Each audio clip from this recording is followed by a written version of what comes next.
কখনো ভাত আর চোখের পানি মিক্সড করে একসাথে খেয়েছেন? আমি প্রতিদিন খাই। দালালে আমারে কোম্পানির কথা বলে আনছে গত 9 মাস আগে সৌদি আরব। আইসা এক এক জায়গায় কাজে দিয়েছে, 4 মাস কাজ করলাম, একটা টাকাও বেতন পাই নাই।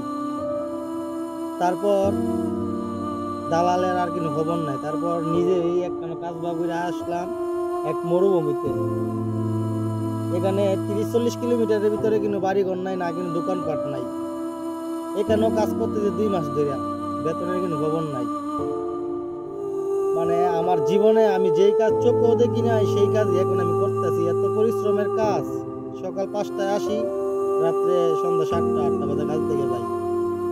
আর প্রতিদিনের খাবার টাইমে শুধু কাঁদি আর বলি, কেন যাইলাম এত খরচ করে বিদেশ।